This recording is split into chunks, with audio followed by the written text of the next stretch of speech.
Este livro foi psicografado por Chico Xavier pelo espírito Neio Lúcio, no ano de 1950. Neio Lúcio é antigo conhecido do espírito Emmanuel. Numa das suas existências terrestres, o autor espiritual também se relacionou com o médium Francisco Cândido Xavier e, após retornar ao mundo espiritual em 1934, o espírito Neio Lúcio ditou diversas obras a Chico Xavier. Este livro tem 50 lições ensinadas pelo Mestre Jesus em reuniões na casa de Simão Pedro, onde foi realizado o primeiro culto cristão do Evangelho do Lar há mais de 20 séculos.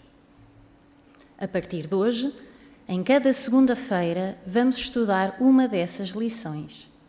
Elas são curtas, com temas variados que afligem o ser humano. As lições são apresentadas sob a forma de histórias simples e de fácil compreensão, fornecendo-nos valiosíssimos ensinamentos, úteis também para a nossa atualidade. Pois, apesar do tempo decorrido desde a vinda de Jesus, a humanidade carece e muito do progresso moral, tendo em vista as aflições permanentes na vida da maioria das pessoas. Outro facto curioso do livro é a aproximação do leitor com a vida cotidiana de Jesus junto aos seus discípulos e daqueles que o seguiam. Verifica-se também que os discípulos tinham dificuldades como nós temos e dúvidas que os levavam a preocupar-se com a missão de divulgar o Evangelho. E o Mestre, na sua bondade e compreensão infinita das limitações humanas, narrava histórias que os esclareciam, aliviavam e ao mesmo tempo os alegravam, dando-lhes bom ânimo para o que havia de vir. Por várias vezes nos capítulos há menção de que Jesus sorria em decorrência da ingenuidade das questões apresentadas, como ainda hoje acontece, em que muitas vezes nós também colocamos questões ingênuas, mas que se devem ao nosso pouco esclarecimento. Com o seu sorriso, dizia eu, Jesus demonstrava com clareza que entendia a nossa condição evolutiva. Neste livro, é-nos apresentada de forma leve e amorosa nas palavras do Cristo, benevolente para conosco e para com as nossas faltas, uma demonstração iluminada de como conseguir conquistar a vida plena, que é a vida espiritual. No prefácio desta obra, Emmanuel explica-nos o valor, a importância do livro, onde refere no excerto que vos vou ler o seguinte: para a multidão dos crentes inertes, Cristo é o benfeitor providencial nas crises inquietantes da vida comum. Todavia, quando o homem percebe a grandeza da Boa Nova, compreende que o Mestre não é apenas o doador de facilidades terrestres, mas também, acima de tudo, o renovador da vida de cada um. Atingindo esse ápice do entendimento, a criatura ama o templo que lhe orienta o modo de ser. Contudo, não se restringe às reuniões convencionais para as manifestações adorativas e sim traz o amigo celeste ao santuário familiar, onde Jesus, então, passa a controlar as paixões, a corrigir as maneiras e a inspirar as palavras, habilitando o aprendiz a traduzir-lhe os ensinamentos eternos através de ações vivas, com as quais espera o Senhor estender o divino reinado da paz e do amor sobre a terra. Quando o Evangelho penetra o lar, o coração abre mais facilmente a porta ao Mestre Divino. Neio Lúcio conhece esta verdade profunda e consagra aos discípulos novos algumas das lições do Senhor no círculo mais íntimo dos apóstolos e seguidores da primeira hora. Hoje, que quase 20 séculos são decorridos sobre as primícias da Boa Nova, o domicílio de Simão se transformou no mundo inteiro. Jesus continua falando aos companheiros de todas as latitudes. Que a sua voz incisiva e doce possa gravar no livro de nossa alma a lição renovadora de que carecemos à frente do porvir, convertendo-nos em semeadores ativos de seu infinito amor e à felicidade maior a que podemos aspirar. Emmanuel, Pedro Leopoldo, 3 de outubro de 1949.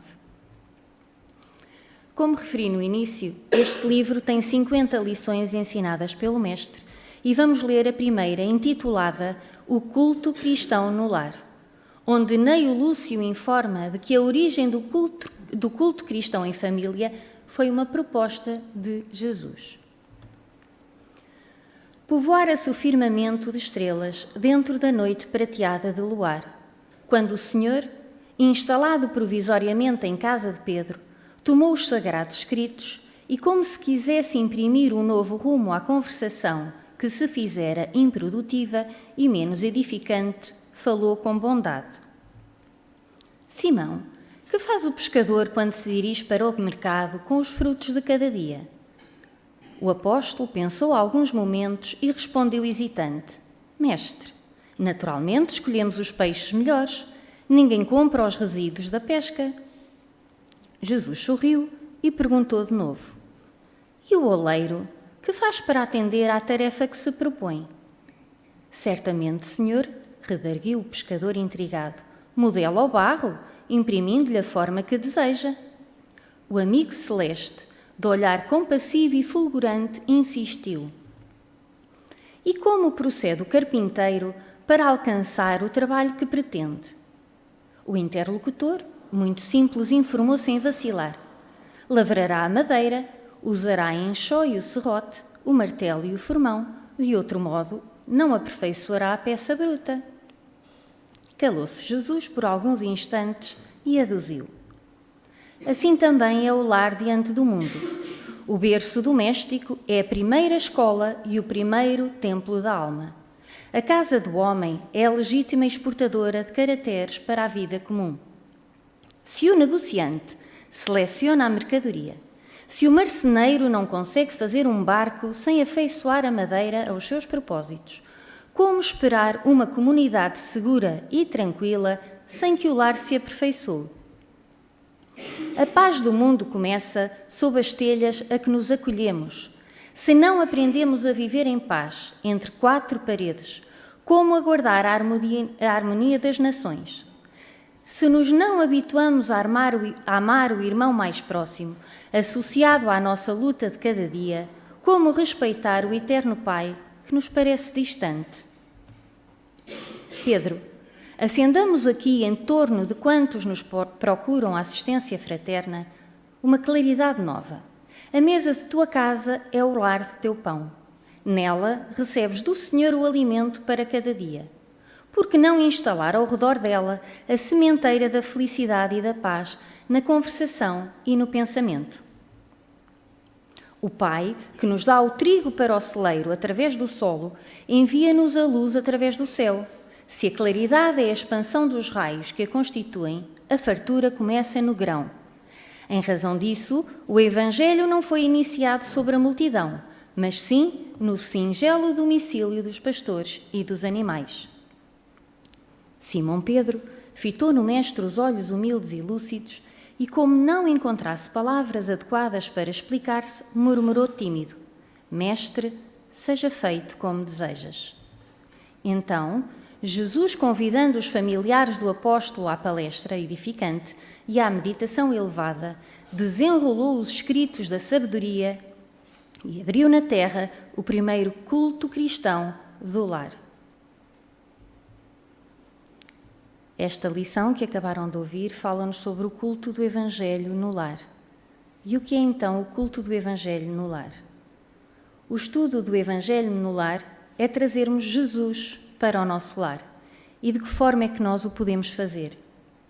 Num determinado dia e hora da semana, reunimos em família numa troca de ideias sobre os ensinamentos cristãos, em proveito do nosso próprio esclarecimento e do equilíbrio no lar. Não é nenhuma invenção do Espiritismo, mas uma prática ensinada pelo próprio Mestre Jesus, que se reunia com os apóstolos e seguidores na casa de Pedro, em Cafarnaum, noutras aldeias e no próprio Tiberíades, em torno dos sagrados escritos. Conhecido também como culto cristão do lar, o estudo do Evangelho é ao mesmo tempo um encontro fraternal, do qual participam os espíritos familiares e demais interessados no progresso moral do grupo. Outros aproveitam para se esclarecer, também como nós. É uma prática cristã que a doutrina espírita recomenda como recurso poderoso contra a obsessão de grande alcance na limpeza e higiene espiritual do lar. É um canal de comunicação com Jesus e sintonia com os bons espíritos. Porque devemos então fazer o Evangelho no lar? O estudo do Evangelho no lar abre as portas da nossa casa aos benefícios espirituais, atrai os bons espíritos e afasta ou esclarece os maus espíritos. Foi Joana de Ângelis quem primeiro descreveu os benefícios do culto cristão no lar. No capítulo 59 da sua primeira obra, Messe de Amor, psicografada por Divaldo Franco. E ela diz o seguinte: dedica uma das 7 noites da semana ao culto evangelho no lar, a fim de que Jesus possa pernoitar em tua casa. Prepara a mesa, coloca água pura, abre o evangelho, distende a mensagem da fé, enlaça a família e ora. Jesus virá em visita. Quando o lar se converte em santuário, o crime se recolhe ao museu. Quando a família ora, Jesus se demora em casa. Quando os corações se unem nos liamos da fé, o equilíbrio oferta bênçãos de consolo e a saúde derrama vinho de paz para todos. Jesus no lar é vida para o lar. Não aguardes que o mundo te leve à certeza do bem invariável. Distende da tua casa cristã a luz do Evangelho para o mundo atormentado. Quando uma família ora em casa, reunida nas blandícias do Evangelho, toda a rua recebe o benefício da comunhão com o alto. Se alguém, num edifício de apartamentos, alça aos céus a prece da comunhão em família, todo o edifício se beneficia, qual lâmpada ignorada acesa na ventania. Não te afastes da linha direcional do Evangelho entre os teus familiares. Continua orando fiel, estudando com os teus filhos e com aqueles a quem amas as diretrizes do Mestre. E, quando possível, debate os problemas que te afligem à luz clara da mensagem da Boa Nova e examina as dificuldades que te perturbam ante a inspiração consoladora do Cristo. Não demandes a rua nessa noite, senão para os inevitáveis deveres que não possas adiar. Demora-te no lar, para que o divino hóspede aí também se possa demorar. E quando as luzes se apagarem à hora do repouso, ora mais uma vez, comungando com ele, como ele procura fazer, a fim de que, ligado a ti, possas em casa, uma vez por semana, em 7 noites, ter Jesus contigo.